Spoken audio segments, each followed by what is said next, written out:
Next chapter आहे conference. A conference, like any other meeting, is getting together for a discussion or an exchange of views. Conference ही पण meeting सारखीच असते. फक्त conference आणि meeting मध्ये जर एक फरक बघायला गेलं तर कॉन्फरन्स मध्ये वोटिंग राईट जो आहे तर तो नसतो. ठीक आहे. Advantages of conferences. पहिला आहे encourage the exchange of ideas and opinions. Conference मध्ये असलेले जे मेंबर्स आहेत तर त्यांना एनकरेज केलं जातं त्यांचे आयडियाज किंवा ओपिनियन्स जे आहेत तर ते एक्सचेंज करण्यासाठी किंवा ते मांडण्यासाठी, प्रेझेंट करण्यासाठी. आणि हा पॉइंट जर आपण कन्सिडर केला तर पटकन लक्षात येणारा एक्झाम्पल म्हणजे आपण बऱ्याच पेपर रिसर्च पेपर कॉन्फरन्स वगैरे ऐकलं असेल तुम्ही. ठीक आहे, की तिथे रिसर्च पेपर प्रेझेंट केला जातो. त्याच्यानंतर आहे problem or situation by discussion. ठीक आहे.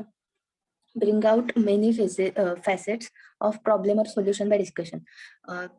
प्रॉब्लेम जर असतील तर किंवा सोल्युशन्स जे असतील तर त्याच्यातलं अप्रोप्रिएट सोल्युशन किंवा त्या प्रॉब्लेमवरचं सोल्युशन फाइंड आउट करण्यासाठी सुद्धा कॉन्फरन्सचा उपयोग होतो. त्याच्यानंतर analysing situation and help to determine what should be done. Situation analyse करण्यासाठी पण कॉन्फरन्सचा उपयोग होतो, कारण प्रत्येकाचे पर्स्पेक्टिव्ह आहे, प्रत्येकाचा पॉइंट ऑफ व्ह्यू जो आहे तर तो वेगवेगळा असतो. त्याच्यानंतर आहे opportunity for consultation with parties like customer, clients, trade union representative and enable management to get to gather their reactions. Parties म्हणजे कस्टमर असतील, क्लायंट असतील किंवा ट्रेड युनियन आहेत तर त्यांच्यासोबत डिस्कस करता येतं, त्यांना कन्सल्ट करता येतं या कॉन्फरन्सेस मधून. आणि कॉन्फरन्स ही एक अपॉर्च्युनिटी असते त्यासाठी की या लोकांशी तुम्हाला डिरेक्टली कम्युनिकेट करता येतं. त्याच्यानंतर आहे increase employee motivation by employee participation. एम्प्लॉईजना जर कॉन्फरन्स मध्ये पार्टिसिपेट करून घेतलं असेल तर ते मोटिवेटेड होतात. त्याच्यानंतर डिसएडव्हान्टेजेस ऑफ कॉन्फरन्स जर बघायला गेलं तर enable to arrive at decision on its own. की त्याच्यामध्ये डिसिजन मेकिंग जे आहे तर ते होईलच असं नाहीये. त्याच्यामध्ये फक्त डिस्कशन पण होईल, काही कॉन्फरन्स फेल पण होऊ शकतात. त्याच्यानंतर आहे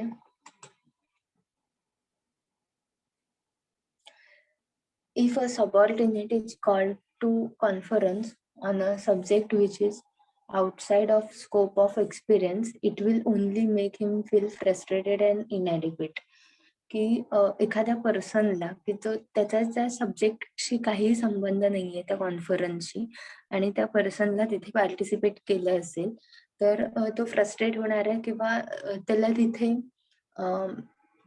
अनइझी, इनएडिक्वेट फील होणार आहे. जसं की आपण मॅनेजमेंटचे स्टुडंट आहोत. ठीक आहे, तुम्हाला एखाद्या सायन्स डिपार्टमेंटच्या कॉन्फरन्स मध्ये नेऊन बसवलं तर तुम्हाला त्यातले काहीच सब्जेक्ट जे आहेत किंवा टॉपिक जे आहेत तर ते कळणार नाहीये. ठीक आहे, मग ते तुम्हाला असं वाटेल की आपण ह्या कॉन्फरन्स मध्ये का आलोय, हे आपल्या सब्जेक्टच्या रिलेटेड नाहीये. त्याच्यानंतर आहे कॉम्प्लिकेटिंग अ प्रॉब्लेम. की कॉन्फरन्स मध्ये जे डिस्कशन होतं तर त्याच्यामुळे प्रॉब्लेम जो आहे तो अजून कॉम्प्लिकेट होऊ शकतो. त्याचा रिव्हर्स ऍडव्हर्स इफेक्ट, ऍडव्हर्सच्या ऐवजी रिव्हर्स इफेक्ट जो आहे तर तो बघायला मिळेल. त्याच्यानंतर टाइप्स ऑफ कॉन्फरन्सेस जर बघायला गेलं तर informational conferences, not certain information that he wants to give them. काही कॉन्फरन्सेस ज्या आहेत तर त्या इन्फॉर्मेशन देण्यासाठी म्हणून घेतलेले असतात, कंडक्ट केलेले असतात. म्हणजे जसं एक्झिक्युटिव्ह साठी मॅनेजर्स किंवा त्यांचे एचओडी जे आहेत तर ते अशा कॉन्फरन्सेस शेड्यूल करू शकतात. त्याच्यानंतर आहे सजेस्टेड सोल्युशन कॉन्फरन्स, की त्या कॉन्फरन्समध्ये प्रॉब्लेम सॉल्व्हिंग साठी या कॉन्फरन्सेस घेतल्या जातात. त्याच्यानंतर सजेस्टेड सोल्युशन मध्ये आलेले सजेशन्स जे आहेत, तर त्याच्यापैकी प्रॉब्लेम सॉल्व्हिंग साठी एक्झॅक्ट बेस्ट सोल्युशन जे आहे out of among all solutions, तर ते सिलेक्ट करण्यासाठी कॉन्फरन्स घेतल्या जातात. तिसरा टाइप आहे प्रॉब्लेम सॉल्व्हिंग कॉन्फरन्सेस. त्याच्यामध्ये एखादा प्रॉब्लेम जर झाला असेल, तर त्याच्या तो सॉल्व्ह करण्यासाठी सजेशन्स असतील, आयडियाज असतील, तर त्याच्यासाठी ह्या कॉन्फरन्सेस घेतल्या जातात. आणि नेक्स्ट आहे कॉन्फरन्स फॉर ट्रेनिंग. ट्रेनिंग मध्ये सुद्धा कॉन्फरन्स घेतल्या जातात की जेणेकरून त्या कम्युनिकेशनचं ट्रेनिंग जे आहे, तर ते प्रॅक्टिकली दिलं जातं. तर त्याच्यामुळे ही कॉन्फरन्स फॉर ट्रेनिंग आहे कम्युनिकेशनसाठी. हे एक एक्झाम्पल झालं कम्युनिकेशनचं. त्याच्यानंतर बाकीचे पण ट्रेनिंग जे असतात की जे सॉफ्ट स्किलच्या रिलेटेड आहेत, तर त्या कॉन्फरन्सेस कंडक्ट केल्या जातात. काही टेक्निकल कॉन्फरन्सेस पण कंडक्ट केल्या जातात अंडर ट्रेनिंग.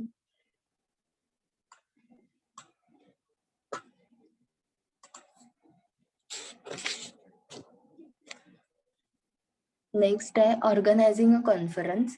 कॉन्फरन्स ऑर्गनाइज कशी करायची, तर त्याच्यात 2 मेन पॉइंट आहेत. पहिलं आहे प्लॅनिंग आणि दुसरं आहे प्रोसिजर.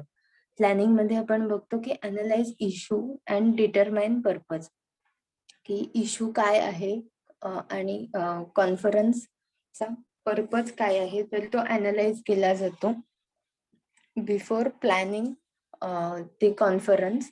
त्याच्यानंतर नोटिफाय दी पार्टिसिपेंट्स. पार्टिसिपेंट्सना नोटीस जी आहे, तर ती पाठवली जाते. त्याच्यानंतर चूज टॉपिक. टॉपिक मध्ये कॉन्फरन्स मध्ये कुठले टॉपिक डिस्कस केले जाणार आहेत किंवा कुठल्या पॉइंटवर डिस्कशन होणार आहे, तर ते फायनल केलं जातं.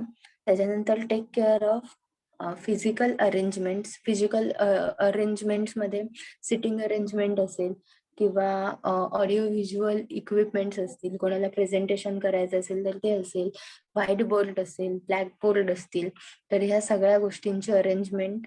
त्याच्यानंतर आहे प्रोसिजर. प्रोसिजर मध्ये introduce the issue and purpose. जेव्हा कॉन्फरन्स ऍक्च्युअली स्टार्ट होते, तर तेव्हा इंट्रोडक्टरी पार्ट आहे की कॉन्फरन्स का घेतली गेली आहे. मग त्याच्यात पार्टिसिपेंट इन्व्हाइट केलेले असतील किंवा ज्या फॅकल्टीज इन्व्हाइट केलेले असतील त्यांचं इंट्रोडक्शन आलं. त्याच्यानंतर इश्यूज असतील तर इश्यूज जे आहेत तर ते त्यांच्या समोर मांडले जातात आणि पर्पज डिफाईन केला जातो जर प्रॉब्लेम सॉल्व्हिंग कॉन्फरन्स असेल तर. त्याच्यानंतर स्टिम्युलेट डिस्कशन. डिस्कशनसाठी सुरुवात केली जाते. त्यांना एक चांगल्या पॉइंट पासून सुरुवात करून दिली जाते की जेणेकरून हेल्दी डिस्कशन होईल. त्याच्यानंतर salt, select and interpret the data. Conference मध्ये पार्टिसिपेंट्सचा जो काही ओपिनियन्स आहेत, त्यांचे व्ह्यूज आहेत, तर ते सगळे रेकॉर्ड केले जातात. त्याचं इंटरप्रिटेशन होतं आणि त्याच्यातून रिझल्ट जे आहेत तर ते अनालाइज करण्यासाठी हेल्प होते, जे स्टेट दी कन्क्लुजन मध्ये येतं. त्याच्यानंतर अरेंज ऑल दी फॅक्ट्स, की ॲझम्पशन्स सुद्धा आपण कन्सिडर करतो बऱ्याचदा, तर फॅक्ट्स जे आहेत तर ते जास्तीत जास्त कन्सिडर केले करायला हवेत. त्याच्यानंतर dos and don'ts of conferences. Prepare for it by studying documents and collecting information. कॉन्फरन्ससाठी स्टडी केला पाहिजे, त्याचे डॉक्युमेंट्स तुम्हाला कॅरी करायला लागतील आणि त्याच्या रिलेटेड इन्फॉर्मेशन कलेक्ट करावी लागेल की तुम्हाला ती प्रॉपरली प्रेझेंट करता येईल. त्याच्यानंतर arrive in time, start and end on time. Conference जी आहे तर एकतर पार्टिसिपेंट्स वेळेत आले पाहिजेत, कॉन्फरन्स वेळेत स्टार्ट झाली पाहिजे आणि वेळेत संपली सुद्धा पाहिजे. नेक्स्ट आहे establish objective and be interested in helping the meeting to make progress. Objective जे आहेत तर ते कम्प्लीट झाले पाहिजेत की कॉन्फरन्स का कंडक्ट केली होती. त्याच्यानंतर कॉन्फरन्सची प्रोग्रेस जी आहे की अशी अजून एखादी कॉन्फरन्स कंडक्ट करता आली तर तशी करता आली पाहिजे. त्याच्यानंतर set and agenda and stick to it. जसा मीटिंगचा अजेंडा असतो तसा कॉन्फरन्सचा सुद्धा असतो. जसं प्रॉब्लेम सॉल्व्हिंग मध्ये आपण कॉन्फरन्स कंडक्ट करत असतो, तेव्हा आपल्याला त्या पॉइंटला कन्सिडर करूनच डिस्कशन करावं लागतं. त्याच्यानंतर be prepare to put your point of view clearly and vigorously but also listen to others. तुमचे पॉइंट्स जे आहेत ते तुम्ही क्लिअरली मेन्शन केले पाहिजेत आणि फर्मली मेन्शन केले गेले पाहिजेत. पण याचा अर्थ असा नाहीये की तुम्ही बाकीच्यांचे पॉइंट्स आहेत तर ते ऐकणार नाहीयेत. बाकीच्यांच्या ओपिनियनचा पण रिस्पेक्ट केला पाहिजे. त्याच्यानंतर कीप अन ओपन माइंड. आता जसं सांगितलं की बाकीच्यांचे ओपिनियन्स जे आहेत तर ते रिस्पेक्ट केला पाहिजे, ते ऍक्सेप्ट सुद्धा केले पाहिजे. त्यासाठी तुमचं माइंड जे आहे तर ते ओपन माइंड असायला हवं. त्याच्यानंतर आहे always respect the authority of the chair. कॉन्फरन्समध्ये अथॉरिटीज जे असतात तर त्यांचा रिस्पेक्ट केला पाहिजे, कारण कॉन्फ्लिक्ट सुद्धा होऊ शकतात कॉन्फरन्समध्ये. तर मग त्याच्यात डिग्निटी जी आहे तर ती मेंटेन झाली पाहिजे. त्याच्यानंतर डोंट इंटरप्ट अदर. दुसरं बोलत असताना त्याला इंटरप्ट करायचं नाही. Don't dominate the discussion. Discussion जे आहे तर ते डॉमिनेट होता कामा नये. कुठल्याही पार्टिसिपंटला त्याच्यामध्ये डॉमिनेट करायचं नाहीये किंवा तुम्ही एकटेच बोलत राहिलात असं पण करायचं नाहीये. त्याच्यानंतर don't regress or stray from the subject. Subject पासून डिस्ट्रॅक्ट व्हायचं नाहीये. Don't have conversation on the side. Conference सुरू असताना बाजूच्या पर्सनशी काहीतरी डिस्कस करत बसलाय इन पर्सन, असं अजिबात करायचं नाहीये. त्याच्यानंतर be prepare to carry out the decision of the meeting or conference.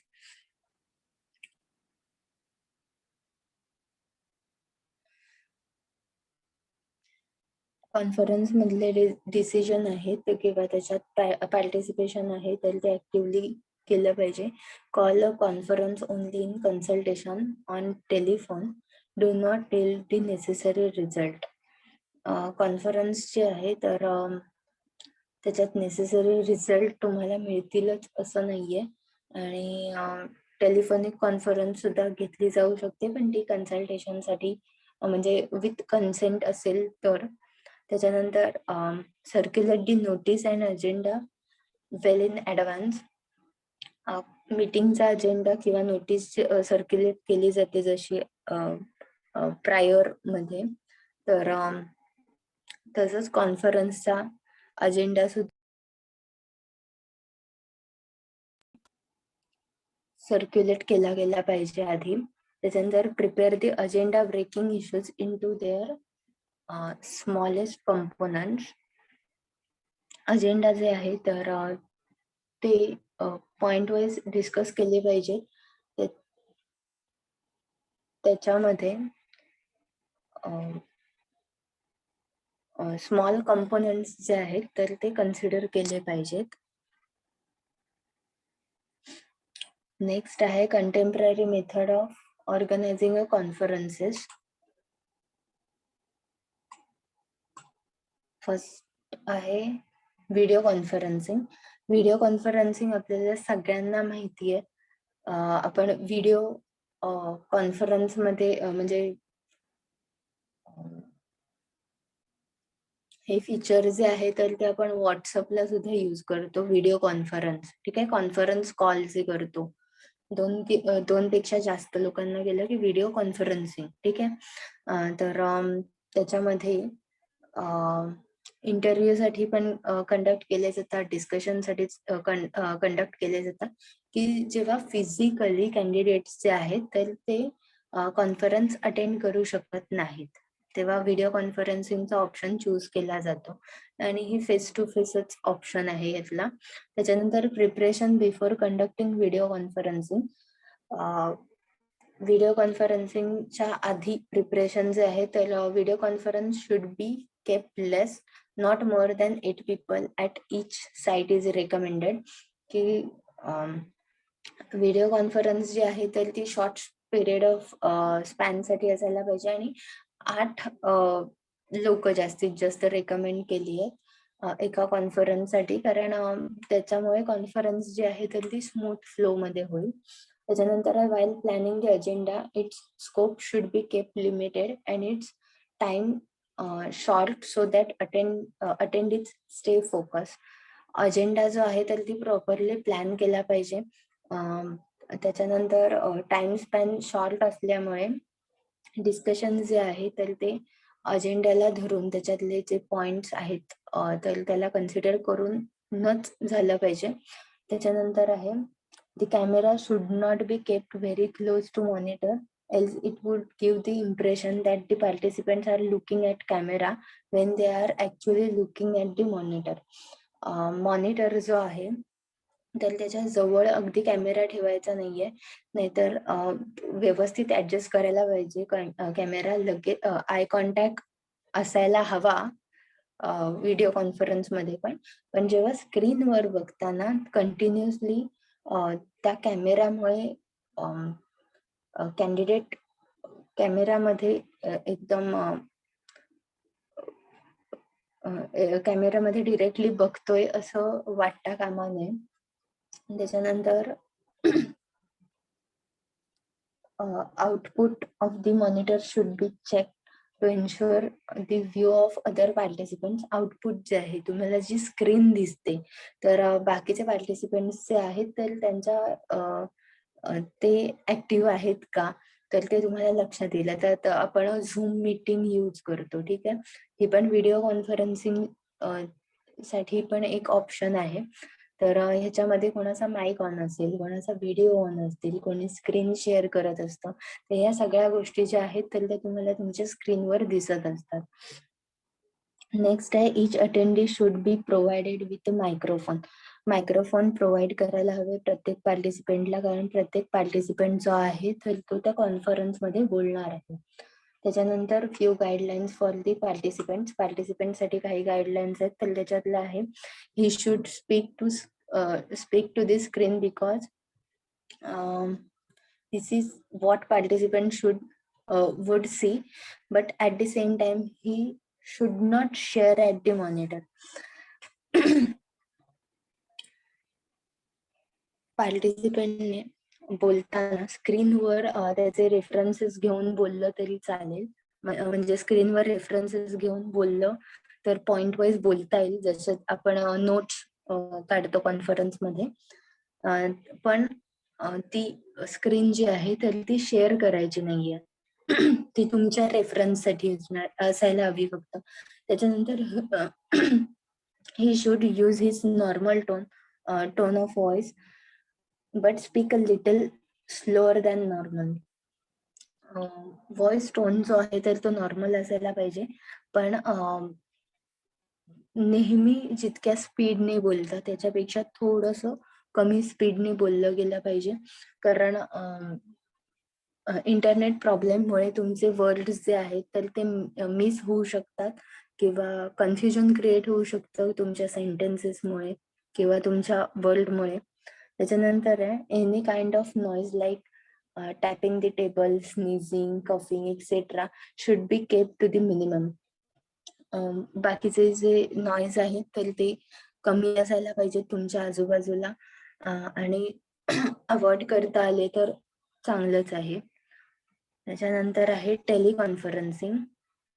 जसं व्हिडिओ कॉन्फरन्सिंग तसं टेलिकॉन्फरन्सिंग, फक्त ह्याच्यात आपण ऑडिओ यूज करतो, ह्याच्यामध्ये व्हिज्युअल इफेक्ट नाहीये.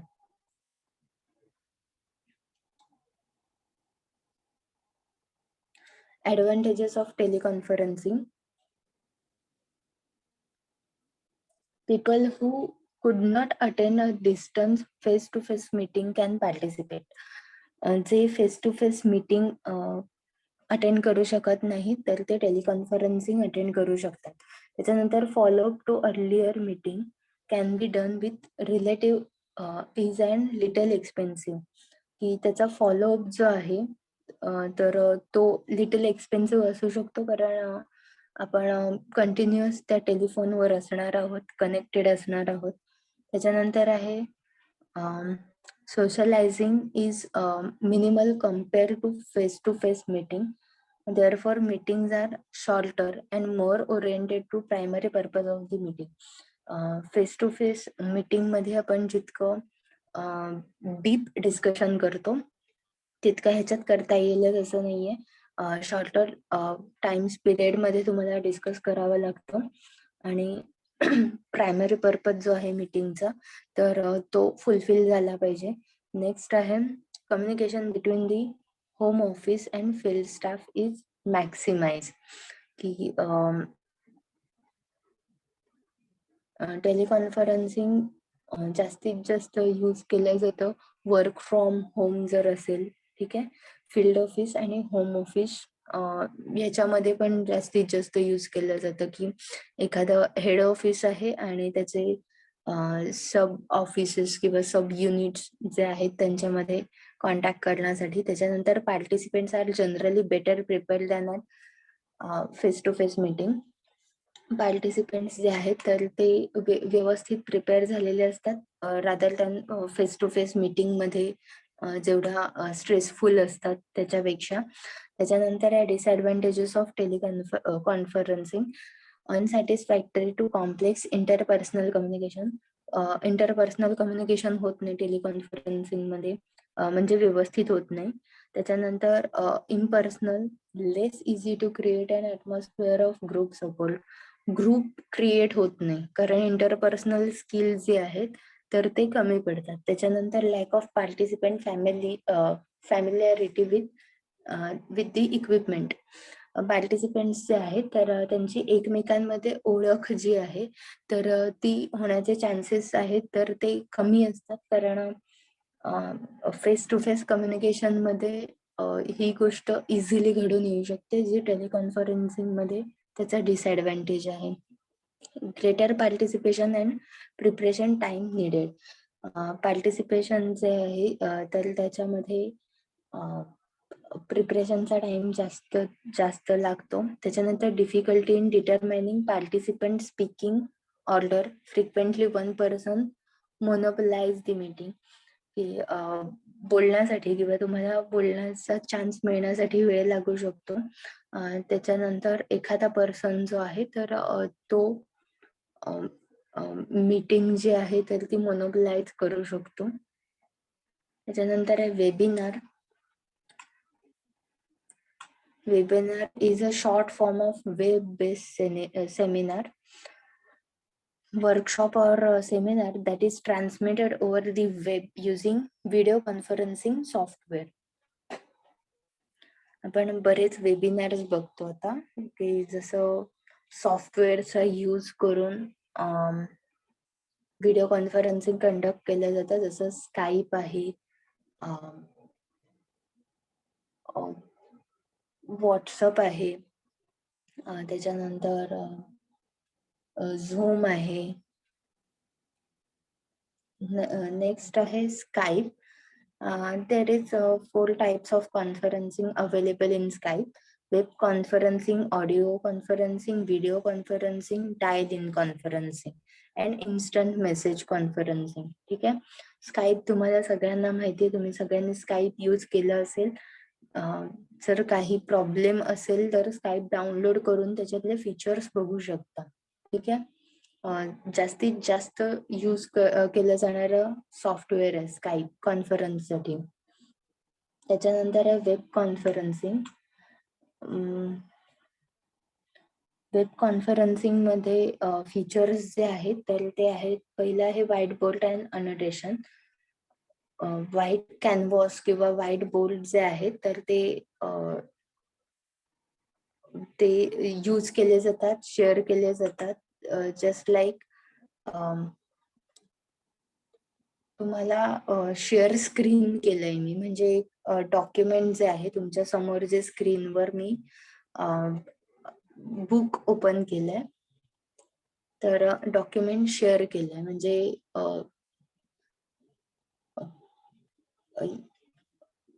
हा डेटा जो तुमच्याशी मला शेअर करता येऊ शकतो. ते जर मी व्हाईट बोर्ड यूज केला डेटा शेअर करण्यासाठी तर तो वेगळ्या टाईप होईल. काही इमेजेस किंवा व्हिडिओ सुद्धा मी तुमच्याशी शेअर करते तर ते व्हाईट बोर्ड अँड अनोटेशन मध्ये आपण कन्सिडर करू शकतो.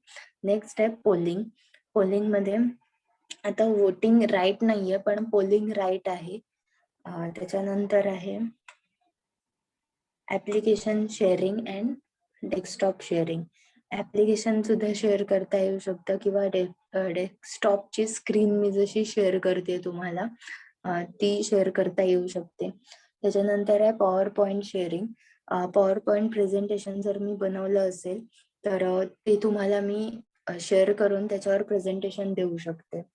त्याच्यानंतर डायल इन कॉन्फरन्सिंग जर बघायला गेलं तर dial in conferencing allows meeting attendees to join the audio portion of the meeting by calling into meeting from a phone. Dial in conferencing is a subset of audio conferencing and requires additional configuration.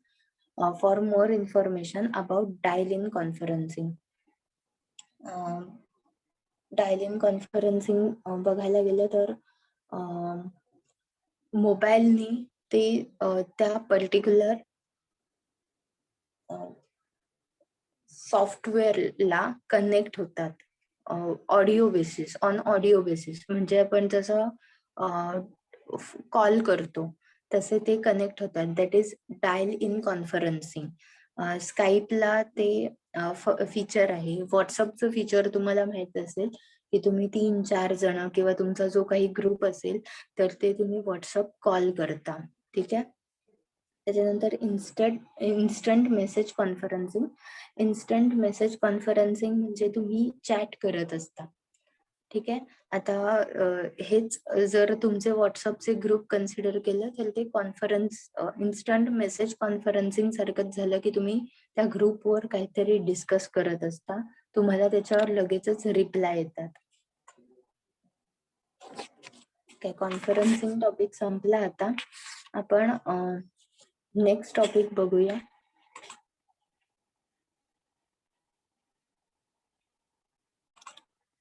Next topic आहे public relations. Public relations means exactly what the world suggest relation with the public. ठीक आहे. जे त्या world मधून आपल्याला कळतं की public relation म्हणजे काय, की पब्लिकशी असलेलं रिलेशन. एकदम सिम्पल लँग्वेज मध्ये कन्सेप्ट बघायची झाली तर आता पब्लिक मध्ये number of person, number of individual येतात. मग बिझनेसेस येतात, सप्लायर्स असतील, कस्टमर्स असतील किंवा ज्या सोसायटीमध्ये तो बिझनेस इस्टॅब्लिश झालाय, सराउंडिंग आहे, पॉलिटिकल पार्टीज असतात, ट्रेड युनियन आहेत, एम्प्लॉईज आहेत. तर हे सगळे त्या पीपल किंवा पब्लिक मध्ये आपण कन्सिडर करतो. नीड फॉर पब्लिक रिलेशन जर बघायला गेलं तर investing on public relation will help the organisation to achieve its objective effectively and smoothly. Public रिलेशनचा गरज काय आहे तर ऑर्गनायझेशनल ऑब्जेक्टिव्ह अचीव करण्यासाठी पब्लिकशी असलेले रिलेशन जे आहेत तर ते स्ट्रॉंग असणं गरजेचं आहे. त्याच्यामुळे ऑर्गनायझेशनल अचिव्हमेंट जी आहे तर ती स्मूथली होते, त्याचं फंक्शन स्मूथली होतं. त्याच्यानंतर त्याची गुड इमेज जी आहे तर ती क्रिएट होते. नेक्स्ट आहे the purpose of public relation. Purpose जर बघायला गेलं पब्लिक रिलेशनचा तर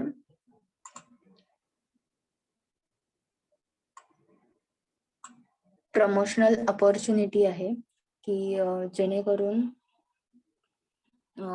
पब्लिकशी असलेले रिलेशन मेंटेन केल्यानंतर, म्हणजे आता कस्टमरला जेव्हा एखादा पर्सन कन्व्हिन्स करत असतो किंवा सेल्स पर्सन त्या कस्टमरला भेटतो तेव्हा तो ते रिलेशन मेंटेन करत असतो.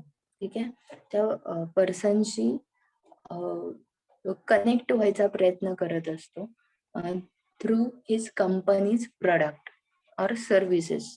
त्याच्यानंतर आहे कॉम्पिटेटिव्ह. कॉम्पिटेटिव्ह मध्ये टू ओव्हरकम दी रेजिस्टन्स.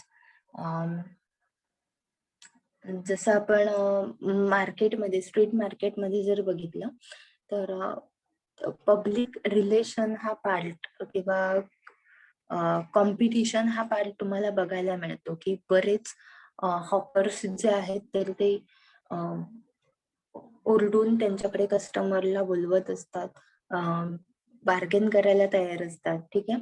त्याच्यानंतर आहे कॉन्ट्रावर्सी. कॉन्ट्रावर्सीमध्ये जर एखादी प्रॉब्लेम फेस करत असेल, ऑर्गनायझेशन एखादा प्रॉब्लेम फेस करत असेल, तर त्याच्याबद्दल पब्लिकशी जे आहे तर ते बोललं पाहिजे, पब्लिकला इन्फॉर्म केलं पाहिजे आणि पब्लिकचा ट्रस्ट जो आहे तर तो मेंटेन केला पाहिजे.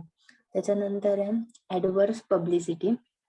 त्याच्यामध्ये मिसअंडरस्टँडिंग जर काही झाले असतील प्रोडक्ट बद्दल किंवा काही रुमर्स स्प्रेड झाले असतील, तर ते रुमर्स फेक आहेत किंवा मिसअंडरस्टँडिंग दूर करण्यासाठी पब्लिसिटी केली जाते किंवा कम्युनिकेट केलं जातं. That is adverse publicity. त्याच्यानंतर आहे catastrophe, announcement of any unfavourable issues, की काही प्रॉब्लेम्स असतील, क्रायसिस असतील, तर ऑर्गनायझेशनने जर एखादा डिसिजन घेतला असेल तर ते डिसिजन जे आहेत तर ते अनाउन्स करणं. त्याच्यानंतर आहे क्रायसिस व्हेनेवर थ्रेट्स अराइज, की क्रायसिस असतील तर तेव्हा सुद्धा PR वर्क करतं ते रिझॉल्व्ह करण्यासाठी. आपण क्रायसिस मॅनेजमेंट मध्ये हे अजून डिटेलमध्ये बघणार आहोत. म्हणजे पब्लिक रिलेशन मध्येच लास्ट पॉइंट आहे आपला. त्याच्यानंतर the publics of PR or public relations. मग त्याच्यामध्ये इंटरनल पब्लिक आलं, जनरल पब्लिक आहे, लोकल कम्युनिटी पब्लिक आहे, सिटीजन ऍक्शन पब्लिक आहे, मीडिया पब्लिक आहे आणि गव्हर्नमेंट पब्लिक आहे. इंटरनल पब्लिक मध्ये तुमचे एम्प्लॉईज येतात. ठीक आहे. त्याच्यानंतर जनरल पब्लिक जर बघितलं तर तुमचे ऍक्च्युअल कस्टमर्स येतात किंवा पोटेन्शियल कस्टमर येतात. त्याच्यानंतर लोकल कम्युनिटी पब्लिक जर बघितलं तर तुमचे सराउंडिंग मध्ये येणारे सगळे पब्लिक आहेत. मग त्याच्यात पॉलिटिकल पार्टीज असतील ते सगळे येतात. त्याच्यानंतर सिटीजन ऍक्शन पब्लिक जे आहे त्याच्यामध्ये NGOज असतील किंवा ऍक्शन ग्रुप आहेत तर ते येतात. पॉलिटिकल पार्टीज सुद्धा येऊ शकतात, कारण एखाद्या ऑर्गनायझेशनमुळे जर एन्व्हायरमेंटला काही हार्म होत असेल तर एन्व्हायरमेंट सेव्ह करण्यासाठीचे जे ग्रुप फॉर्म झालेत, ज्या NGOज आहेत, तर त्यांना ऑर्गनायझेशन ते लोक एकत्र येऊन ऑर्गनायझेशनला नोटीस पाठवतात. ठीक आहे. मग त्या लोकांशी सुद्धा डील करावं लागतं. त्याच्यानंतर मीडिया पब्लिक. मीडिया आहे, जर्नलिस्ट आहेत, त्यांच्याशी पण रिलेशन मेंटेन करावे लागतात, कारण ऍडव्हर्टाइजमेंट आहे. त्याच्यानंतर न्यूज आहेत ऑर्गनायझेशन मधल्या, इंटरनल किंवा इंटरनल पॉलिटिक्स असेल, तर ह्या सगळ्या गोष्टी सुद्धा त्यांना मॅनेज करायला लागतात, कारण त्यांना प्रेस रिलीज असेल किंवा प्रेस लेटर असेल तर त्याच्यासाठी त्यांची गरज लागतेच. त्याच्यानंतर गव्हर्नमेंट पब्लिक, गव्हर्नमेंट ऑफिसेस मध्ये काम करणारे, त्यांच्याशी संबंध येणारे जे लोक आहेत, की लायसन्सिंग असेल, लिगल डॉक्युमेंट्स आहेत, तर त्यांच्याशी पण रिलेशन मेंटेन केले जातात. त्याच्यानंतर आहे functions of public relation department. Public रिलेशनचे फंक्शन्स, पब्लिक रिलेशन डिपार्टमेंटचे फंक्शन्स. पहिलं आहे relations with share holders. Share होल्डरशी रिलेशन जे आहेत तर ते व्यवस्थित मेंटेन करायला लागतात, कारण ते तुमचे इन्व्हेस्टर्स आहेत, त्यांनी तुमच्या ऑर्गनायझेशनचे शेअर बाय केलेले आहेत. मग त्यांना त्याचा रिटर्न जो आहे तर तो प्रॉपर मिळाला पाहिजे. त्यांना प्रॉपर इन्फॉर्मेशन जे आहे, बुक्स ऑफ अकाउंट असतील किंवा मॅगझिन्स असतील ऑर्गनायझेशनचे, तर ते मिळाले पाहिजे. तर अॅन्युअल रिपोर्ट त्यांना दिला पाहिजे. त्याच्यानंतर आहे रिलेशन विथ डीलर डिस्ट्रीब्युटर. ऑर्गनायझेशनचे जे डिस्ट्रीब्युटर आहेत किंवा डीलर्स आहेत, तर त्यांच्यामुळे तुमचा बिझनेस होत असतो. मॅन्युफॅक्चरर असेल तर त्याच्यामुळे कस्टमरला आणि मॅन्युफॅक्चररला जोडणारा मधला एकच मीडिएटर असतो की जो डिस्ट्रीब्युटर असतो. त्याच्यामुळे त्याच्याशी असलेले रिलेशन इम्पॉर्टंट असतात, कारण ते तुमच्या कस्टमरवर अफेक्ट करू शकतात. त्याच्यानंतर आहे relations with financial institutions. Financial institutions मध्ये बँक आहेत किंवा फायनान्शियल इन्स्टिट्यूशन्स प्रायव्हेट असतील काही, तर capital is backbone of any business. तर कॅपिटल प्रत्येकाला बिझनेस मध्ये हवंच असतं. तर मग त्या लोकांशी संबंध चांगले ठेवले तर ऑर्गनायझेशन जर क्रायसिस फेस करत असेल किंवा त्यांना पुन्हा गरज लागली तर त्यांना तिथून लगेचच हेल्प मिळते. त्याच्यानंतर relations with other business group मध्ये जर कन्सिडर करायला झालं तर तुमचे सेमी फिनिश गुड जर एखाद्या बिझनेस मधून येत असतील किंवा बाकीचे बिझनेस आहेत की जे तुमच्यासारखे प्रोडक्ट्स तयार करतात किंवा त्यांच्या प्रोडक्ट्स मुळे तुम्ही तुमचं फायनल प्रोडक्ट असेंबल करू शकता. तर त्याच्यामध्ये कोऑर्डिनेशन जे आहे तर ते तुम्हाला मेंटेन करता आलं तर तुमचे बिझनेसेस जे आहेत तर ते लॉंग रन आणि सक्सेसफुल राहतील. त्याच्यानंतर आहे कम्युनिटी रिलेशन. कम्युनिटी रिलेशन म्हणजे सोसायटी की जिथे तुम्ही बिझनेस रन करता आणि एस्टॅब्लिश केलेले आहे. त्याच्यानंतर आहे कन्झ्युमर रिलेशन. कन्झ्युमर रिलेशन तुम्हाला माहितीये बेसिक कन्सेप्ट आहे ही, बऱ्याचदा डिस्कस करून झालंय. कन्झ्युमरला जर काही डाऊट असेल, प्रॉब्लेम असेल किंवा कंप्लेंट आहे तर ती सॉल्व्ह केली पाहिजे किंवा रिक्वायर्ड इन्फॉर्मेशन जी आहे तर ती प्रोव्हाइड केली पाहिजे. Measures of external PR. दोन्ही पॉइंट इम्पॉर्टंट आहेत, मेजर्स ऑफ एक्सटर्नल पीआर आणि measures of internal PR. Measures of external PR मध्ये thought community relations through community relations. Community relation जे आहेत की ज्या सोसायटीमध्ये प्रोजेक्ट्स रन केले जात आहेत जिथे जे पब्लिक प्रोडक्ट्स परचेस करतात किंवा तुमच्या बिझनेसच्या सराउंडिंग मध्ये आहे तर त्यांच्याशी असलेले रिलेशन्स, कारण कंपनीच्या पॉलिसी पण तशाच असायला हवेत. जसं मॅन्युफॅक्चरिंग इंडस्ट्रीच्या जवळपास जे आहे तर राहती घरं तिथे नसतात आणि म्हणून मॅन्युफॅक्चरिंग इंडस्ट्रीज अशा एरियामध्ये सेट केलेले असतात. जसं की MIDC एरिया आहेत किंवा एखाद्या गावाबाहेर अशा इंडस्ट्रीज उभ्या केल्या जातात. त्याच्यानंतर आहे त्याच्यातले सब पॉइंट्स आहेत की स्टॅगिंग इन ओपन हाऊस.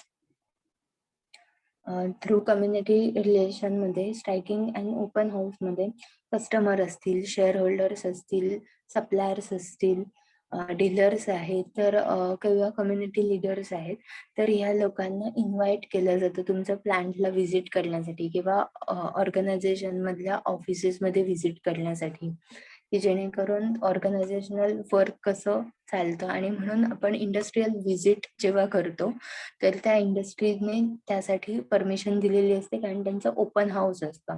त्याच्यानंतर आहे fair, shows and exhibitions.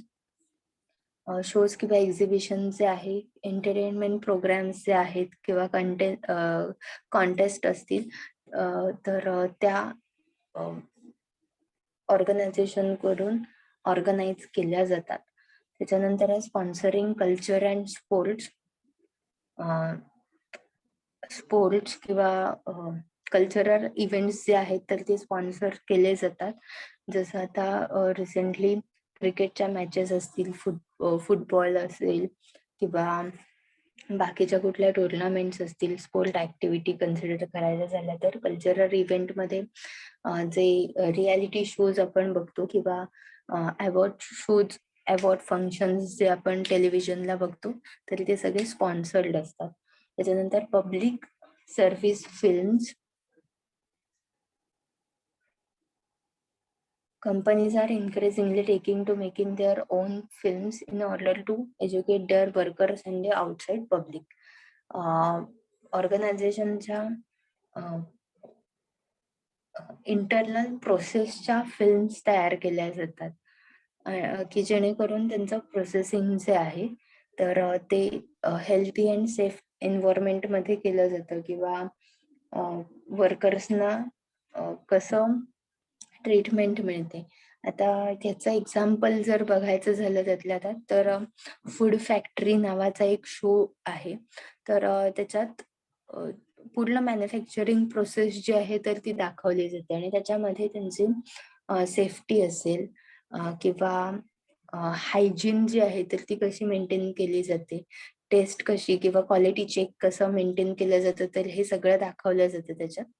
Of course secret ingredients जर असतील तर ते त्याच्यात दाखवत नाहीत. नक्की बघा हा शो. तुम्हाला लक्षात येईल हा पॉइंट की ते फिल्मिंग का करतात. त्याच्यानंतर आहे कॉन्फरन्सेस अँड सेमिनार.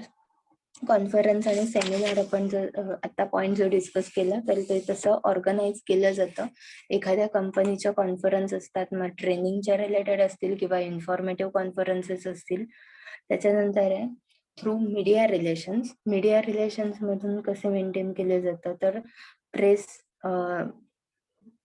प्रेस जी आहे तर मग त्याच्यामध्ये प्रेस कॉन्फरन्सेस आहेत, प्रेस रिलीज आहे. तर थोडक्यात जर्नलिस्ट किंवा मीडिया जो आहे तर त्यांच्याशी रिलेशन मेंटेन केले जातात. कधी ऍडव्हर्टाइजमेंटसाठी असेल किंवा ऑर्गनायझेशनच्या रिलेटेड कुठल्या न्यूज देण्यासाठी असेल, पब्लिसिटीसाठी असेल, तर त्याच्यासाठी प्रेसचा यूज केला जातो. त्याच्यानंतर आहे हाऊस मॅगझिन्स जे आहेत तर ते डिस्ट्रीब्यूट केले जातात. मग त्याच्यासाठी आर्टिस्टिक फोटोग्राफ्स असतील, क्वालिटी पेपर यूज केले जातात, इंटरेस्टिंग आर्टिकल्स तयार केले जातात आणि ते पब्लिश केले जातात. त्याच्यानंतर आहे न्यूज लेटर्स आहेत. त्याच्या सपोर्टिंग डॉक्युमेंट्स जर असतील तर ते सुद्धा डिस्ट्रीब्यूट केले जातात. त्याच्यानंतर आहे audio visual media. Audio visual मीडियामध्ये आपण रेडिओ किंवा टेलिव्हिजन जे आहे तर ते दोन्ही मास कम्युनिकेशनचे मीडियम यूज करू शकतो, की जेणेकरून त्यांच्या थ्रू आपल्याला ऍडव्हर्टाइजमेंटसाठी किंवा एखादी इन्फॉर्मेशन प्रोव्हाइड करण्यासाठी यूज होऊ शकतो. नेक्स्ट आहे थ्रू इंटरनेट. इंटरनेटचा यूज आपल्याला चांगलाच माहिती आहे की त्याच्यामध्ये वेगवेगळे व्हिडिओ बनवले जातात ऑर्गनायझेशनच्या रिलेटेड किंवा त्यांचे न्यूज लेटर्स असू शकतात, फोटोज असतात, एम्प्लॉई ऑफ द इयर सारखे अवॉर्ड्सचे फोटो त्याच्यामध्ये शेअर केले जाऊ शकतात, प्रोडक्टची इन्फॉर्मेशन असते, वेगवेगळे सोशल साइट्स यूज केले जातात. त्याच्यानंतर आहे through corporate social responsibility. CSR activities ज्या आहेत तर त्या आता कंपल्सरी आहेत प्रत्येक ऑर्गनायझेशनसाठी आणि हा फिलॅन्थ्रॉपिक अप्रोच आहे. त्याच्यानंतर आहे मेजर्स ऑफ इंटरनल PR. त्याच्यामध्ये improving organisational culture. Organisational culture improve करताना त्याच्यात बेसिक पार्ट जो आहे तर तो येतो एम्प्लॉईज किंवा वर्कर्स, की त्यांना हेल्थी आणि सेफ्टी जी आहे तर ती प्रोव्हाइड करणं, तसं एन्व्हायरमेंट क्रिएट करून देणं, मशिनरीज अपडेटेड असणं किंवा क्लिनलीनेस हायजीन असेल तर ह्या गोष्टी मेंटेन करणं. नेक्स्ट आहे understanding employees and their information need. एम्प्लॉईजच्या नीड्स ज्या आहेत तर त्या समजून घेणं. मग आता इन्क्रीमेंट जे आहे तर ती पण एम्प्लॉईजची नीड आहे आणि ती समजून घेतलं पाहिजे ऑर्गनायझेशनने त्यांच्या स्टॅच्युटरी कंप्लायन्सेस मध्ये. त्याच्यामुळे प्रत्येक ऑर्गनायझेशन मध्ये एका वर्षानंतर इन्क्रीमेंट होतात प्रत्येक एम्प्लॉईची, किंवा त्यांच्या जर काही बाकीच्या नीड असतील तर त्याच्यामध्ये एखाद्या फॅसिलिटीमध्ये किंवा मशिनरीमध्ये, बिल्डिंग मध्ये जर काही प्रॉब्लेम असेल, रिपेअर करणं गरजेचं असेल तर या गोष्टी सुद्धा केल्या जातात.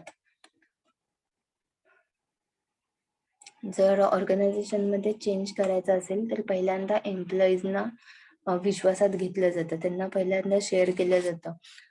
गुड न्यूज आणि बॅड न्यूज जी आहे तर ती एकत्र दिली जाते. त्याच्यानंतर त्यांना थोडा वेळ दिला जातो. त्याच्यानंतर तो चेंज का इम्पॉर्टंट आहे तर ते त्यांना समजावलं जातं आणि ते मीडियम का इम्पॉर्टंट आहे. त्याच्यानंतर त्यांचा ट्रस्ट जो आहे तर तो अ, अ, अम,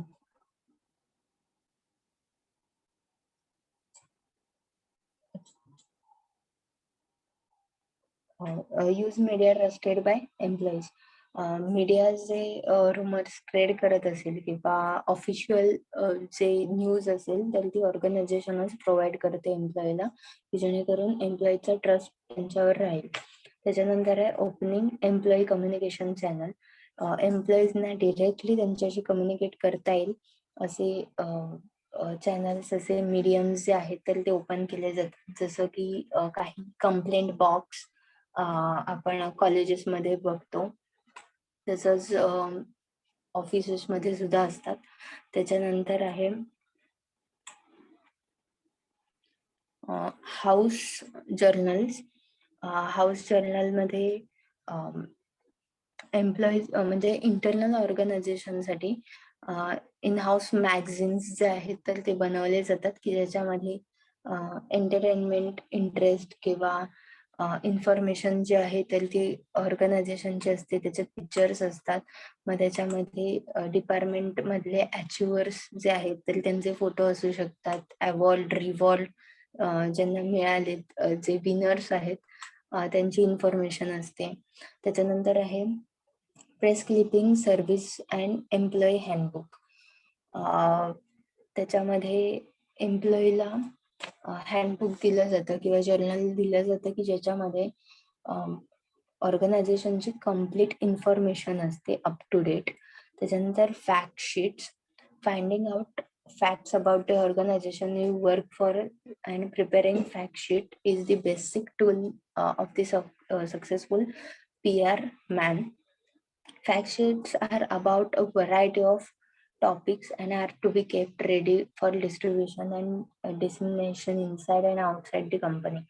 की कंपनीचे जे फॅक्ट्स आहेत, आता फॅक्ट शीट मध्ये आपण रिझल्ट, फॅक्च्युअल रिझल्ट कन्सिडर करू शकतो, इंटरप्रिटेशन ऑफ डेटा कन्सिडर करू शकतो. मग तो सेल्सच्या रिलेटेड असेल, फायनान्सच्या रिलेटेड असेल. त्याच्यानंतर फिल्म शोज अँड रेडिओज. तर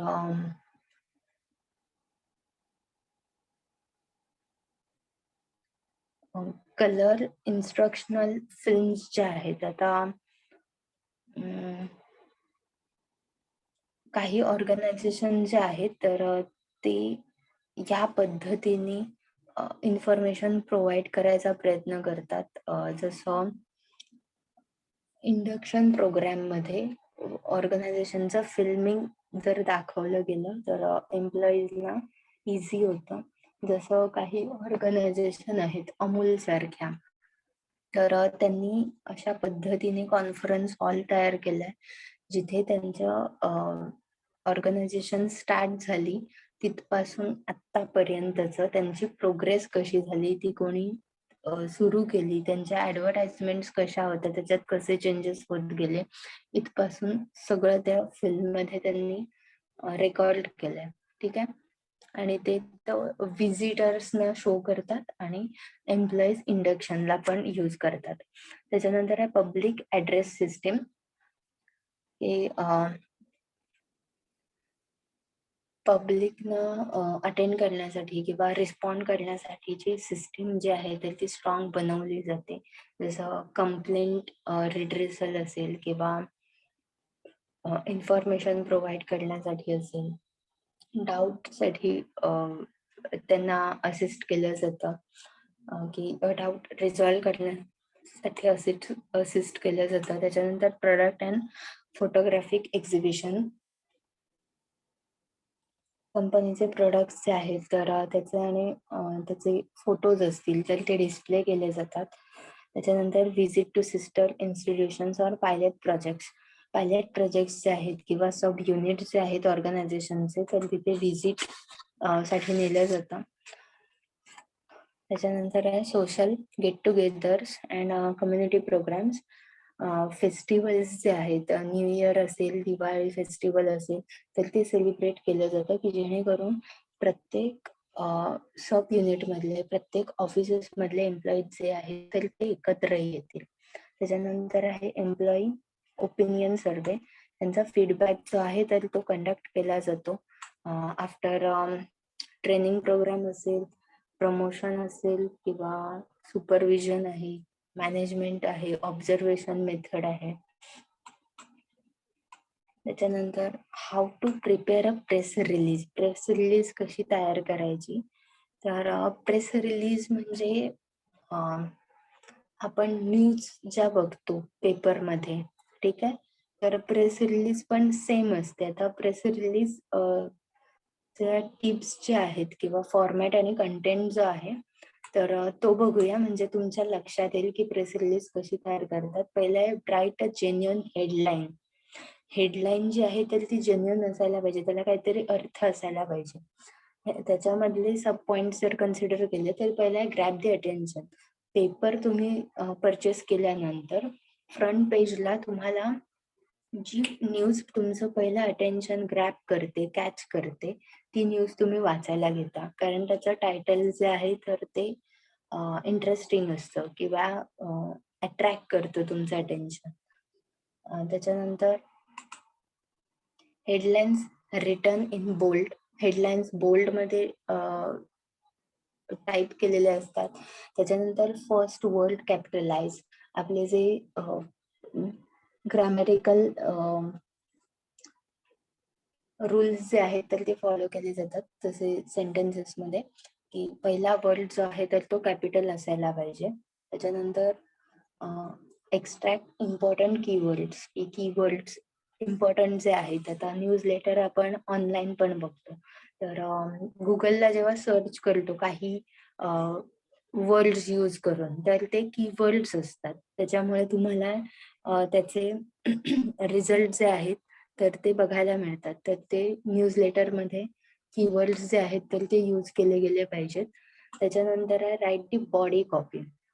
एक्झॅक्ट न्यूज जी आहे तर ती कशी असायला हवी, तर त्याच्यात आहे start with the date and city in which the press release originates.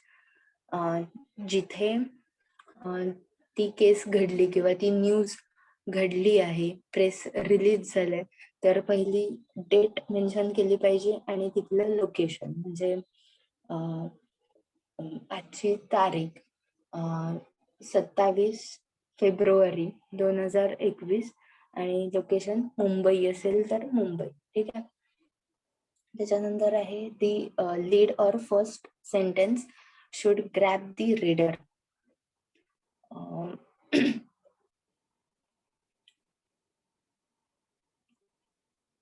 Title जे आहे तर त्याच्यामुळे रीडरचं अटेन्शन ग्रॅब झालं पाहिजे आणि त्याची सुरुवातच तशी झाली पाहिजे.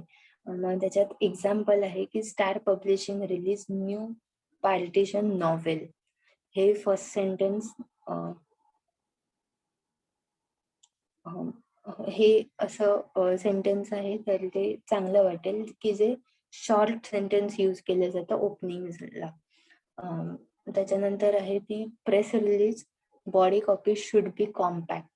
प्रत्येक सेंटेन्स जे आहे तर ते जास्तीत जास्त छोटं आणि सिम्पल कसं असेल ते बनवायचं आणि पॅराग्राफ फॉर्मॅट मध्ये कंटेंट आहे तर तो बनवायचा. त्याच्यानंतर आहे the first paragraph should be sum of the press release. 2-3 sentences मध्ये फर्स्ट पॅराग्राफ जो आहे तर तो संपला पाहिजे.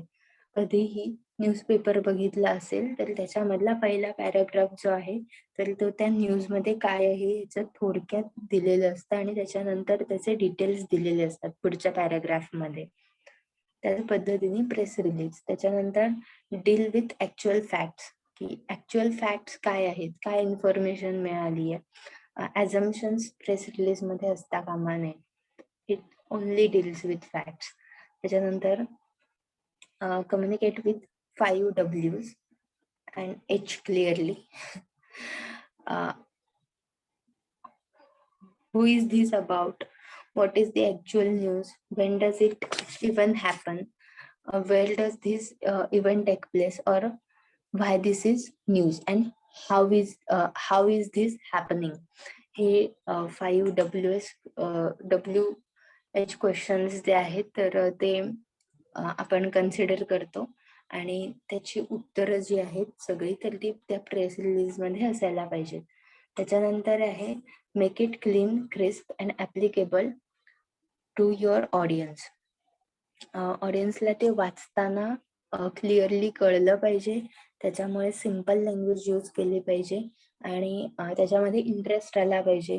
त्याच्यानंतर ऑडियन्सला ते रिलेट झालं पाहिजे. ठीक आहे. त्याच्यानंतर त्यातल्या काही टिप्स आहेत की make sure you have good grammar, all the basic and have something to write about. की ग्रॅमॅटिकल मिस्टेक्स असता कामा नयेत, बेसिक जे आहे तर ते त्याच्यात आलं पाहिजे आणि डिटेल इन्फॉर्मेशन प्रोव्हाइड केली पाहिजे. त्याच्यानंतर give the right people a piece of news, की तुमचा ऍप्रोप्रिएट रीडर जो आहे तर त्याच्याकडेच ती न्यूज जाणं इम्पॉर्टंट आहे, नाहीतर ती वेस्ट आहे. जसं की शेअर मार्केटच्या जर न्यूज असतील तर ते शेअर मार्केटमध्ये इंटरेस्टेड असलेले पर्सन जे आहेत किंवा इन्व्हेस्टर्स आहेत तर तेच रीड करणार आहेत. बाकी कॉमन पीपल जे आहेत तर ते त्या न्यूज रीड करणार नाहीयेत. ठीक आहे. म्हणजे तुमचा ऍप्रोप्रिएट पीपलच्या हातामध्ये ते न्यूज लागायला हवी.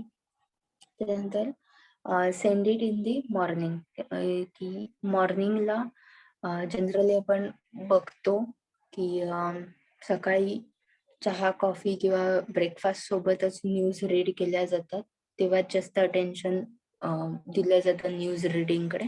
तर त्याच वेळेला त्या न्यूज ज्या आहेत तर त्या पोहोचल्या पाहिजेत. त्याच्यानंतर टाईट टुगेदर, जर एक्स्ट्रा इन्फॉर्मेशन असेल तर ती त्याला सप्लिमेंटरी इन्फॉर्मेशन म्हणून प्रोव्हाइड केली पाहिजे. त्याच्यानंतर आहे आपला लास्ट पॉइंट, क्रायसिस मॅनेजमेंट. तर क्रायसिस म्हणजे तुम्हाला माहिती असेल की कॉन्फ्लिक्ट किंवा अनफेवरेबल प्रॉब्लेम्स इमिजिएटली किंवा जे कन्सिडर केलेले नसतात त्यावेळेला. मग क्रायसिस आपण बघू शकतो की ट्रेड युनियनमुळे किंवा दोन एम्प्लॉईजच्या ग्रुपमध्ये किंवा वर्कर्सच्या ग्रुपमध्ये होऊ शकतात इंटरनली, किंवा एम्प्लॉयर एम्प्लॉई मध्ये किंवा वर्कर एम्प्लॉई मध्ये होऊ शकतात, एम्प्लॉयर एम्प्लॉयर मध्ये सुद्धा होऊ शकतात.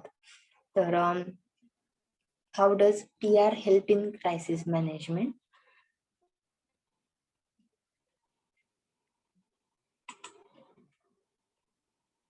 PR चा रोल काय आहे क्रायसिस मॅनेजमेंट मध्ये हे आपण बघणार आहोत, हे इम्पॉर्टंट आहे. तर determine the appropriate target public, की क्रायसिस मध्ये इन्व्हॉल्व असणारं पब्लिक कोण आहे किंवा टार्गेटेड पीपल कोण आहेत ते फाइंड आउट करणं. त्याच्यानंतर essential information should be communicated to all the affected people, ज्याच्यात इन्व्हॉल्व आहेत किंवा अफेक्टेड असलेले लोक आहेत तर त्यांच्याकडून अप्रोप्रिएट इन्फॉर्मेशन जी आहे तर ती कलेक्ट करणं. Get all the facts, not assumptions. ठीक आहे. त्याच्यानंतर responses should be given as quick as possible, त्याच्यावर जितक्या लवकरात लवकर रिस्पॉन्स देता येईल, अनालाइज करता येईल तितक्या लवकरात लवकर क्रायसिस जे आहेत तर ते सॉल्व्ह केले गेले पाहिजेत.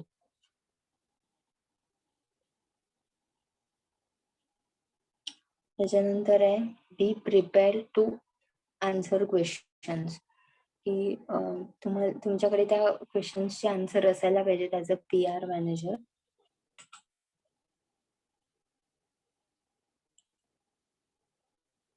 What happened? Where did it happen? When did it happen? Why did it happen? Who is affected? ठीक आहे. त्याच्यानंतर provide regular update while you are handling crisis to media or management body.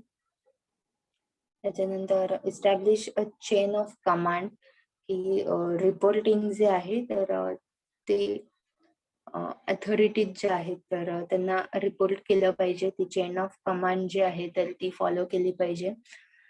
त्याच्यानंतर establish अ crisis communication team. Crisis किंवा conflict resolve करण्यासाठी काही bodies ज्या आहेत तर त्या बनवल्या जातात. तर जसं की आपण पॉलिटिकल एक्झाम्पल बघायचं झालं तर त्याच्यात जे घोटाळे होतात किंवा ज्याच्याबद्दल डाऊट घेतला जातो एखाद्या पॉलिसीबद्दल, तर त्याच्यासाठी कमिटी बसवली जाते. ठीक आहे. ते पण थोडक्यात काय करतात की क्रायसिस कम्युनिकेशन टीम बनवतात. त्याच्यानंतर मॉनिटरली progress of the crisis communication plan, की ते काय पद्धतीने क्रायसिस हँडल करतायत, त्यांच्या ऍक्शन्स काय सुरू आहेत, त्यांची प्रोग्रेस किती झाली आहे, तर ते मॉनिटर करणं. त्याच्यानंतर evaluate the effectiveness of crisis communication plan. त्याचा इफेक्टिव्हनेस जो आहे तर तो इव्हॅल्युएट केला जातो.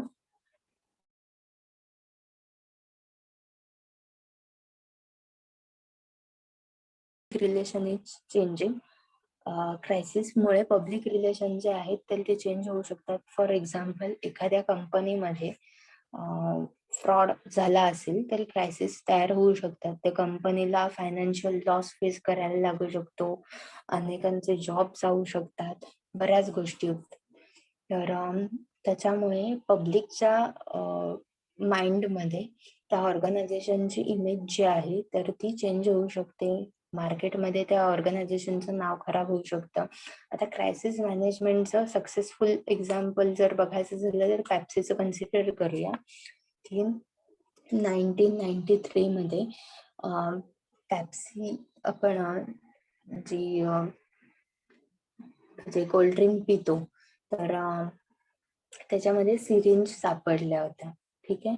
तर त्यांनी त्याच्यानंतर ही कंप्लेंट केल्यानंतर ते त्या स्टोअरला सील केलं, की तिथलं एकही बॉटल किंवा टीन जो आहे तर त्याला हात लावायचा नाही, आणि त्यांनी इन्व्हेस्टिगेट केलं. त्याच्यानंतर त्यांना कुठे प्रॉब्लेम आहे, काय झालं, त्याच्यातलं जो पर्सन होता, गिल्टी पर्सन होता, तर त्याला अरेस्ट केलं गेलं. आणि त्याच्यानंतर पुन्हा त्यांना एक कॅम्पेन करायला लागलं की पेप्सी जी आहे तर ती सेफ आहे. ठीक आहे. आणि हे क्रायसिस जे आहेत अराईज झाली होती, कारण मार्केटमधून पूर्ण पेप्सीची बदनामी झाली होती. ते प्रोडक्ट परचेस करायला कोण तयार नव्हतं झालं. तर मग त्यांना त्याचं कॅम्पेन करावं लागलं, जे ऍडव्हर्टाइजमेंट जी आहे की आता ते प्रोडक्ट सेफ आहे कन्झ्युम करण्यासाठी. त्याच्यानंतर त्यांना बरंच कॅम्पेन करावं लागलं की ते क्रायसिस कशामुळे झाले होते, काय फॉल्ट झाला होता, आणि हे सक्सेसफुल कॉन्फ्लिक्ट मॅनेजमेंट होतं. ठीक आहे, कारण ते ऑफकोर्स MNC आहे. आपला सेकंड युनिट जे आहे तर ते संपलं इथे.